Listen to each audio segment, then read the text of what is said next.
তব কথামৃতম তব কথামৃতম তপ্ত জীবনম কবিভিরিতম কলমশাপহম শ্রবণমঙ্গলম শ্রীমদাততম ভুবি গৃণন্তি যে ভুরিদা জনাঃ।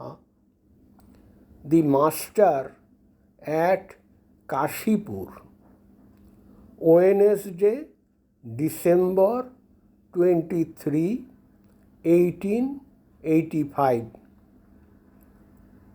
On Friday, December 11, Sri Ramakrishna was moved to a beautiful house at Cossipore, a suburb at Calcutta. The house was situated in a garden covering about 5 acres of land and abounding in fruit trees and flowering plants. Here, the final curtain fell on the Master's life.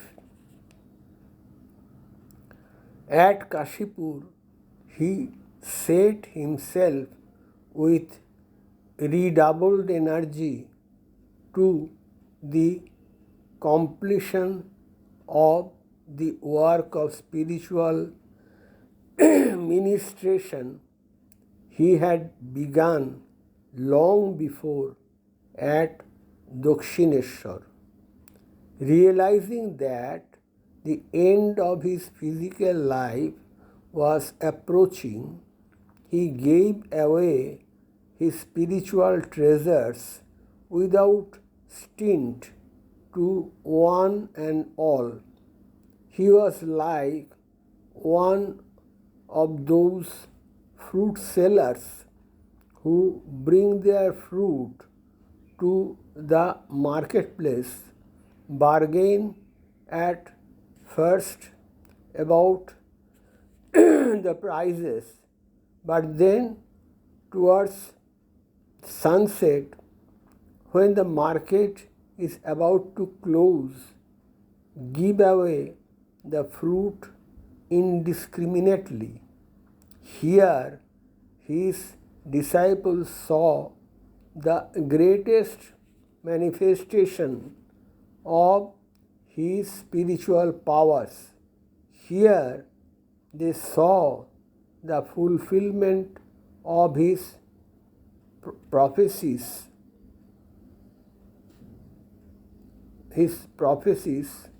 about his own end. I shall make the whole thing public before I go.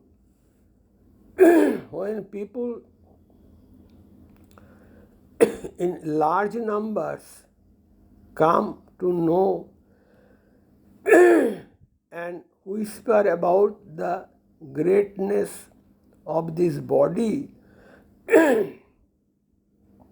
then the mother will take it back. The devotees will be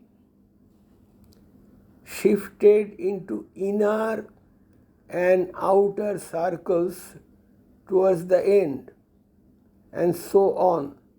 Here he predicted that a band of young disciples with Narendranath as their leader would in due course renounce the world and devote themselves to the realization of God and the service of humanity. The main building at Cossipore had 2 stories with 3 rooms below and 2 above.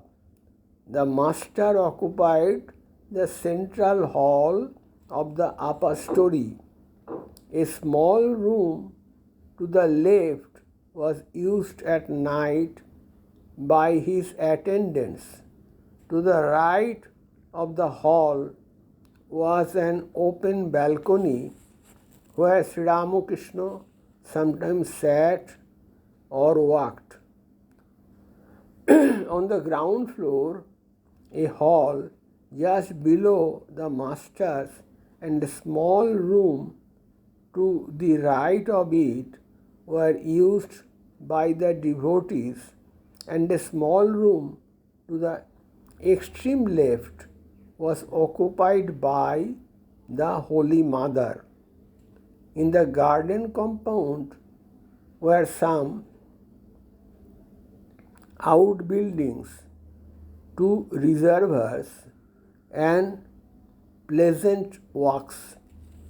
Sri Ramakrishna breathed more freely in the open air of the new place. Almost all the devotees had gathered by this time. They had started coming to him in 1881. By the end of 1884, Sharat and Sree had become known to the master, and since their college examinations in the middle of 1885, they had been visiting him almost daily. Girish Ghosh had first met the master in September 1884 at the Star Theatre. Since the beginning of the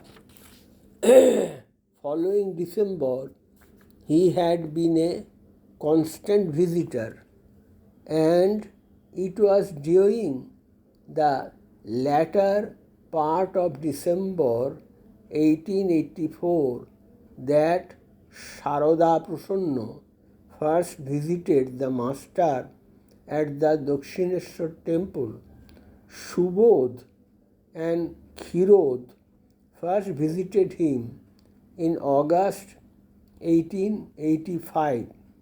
The young devotees had taken up their quarters at the garden house to tend Sri Ramakrishna.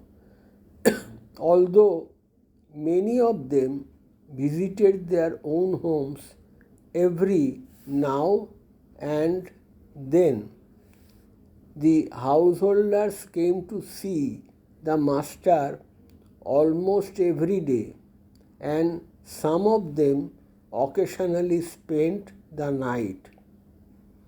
Om Sthapakaya cha Dharmasya Sarvadharma Sarupine Avatar Varishthayo Ramakrishnaya Te Namo Jathagne Dahika Shakti Ramakrishna Sthita Hija Sarva Vidya Sarupang Tang Sharadang Pranamamaham. Namo Sree Jyotirajaya Vivekananda Suraye Satchit Sukha Sarupaya Shamine Tapoharine. Om Sri Ramakrishna Arpanamastu.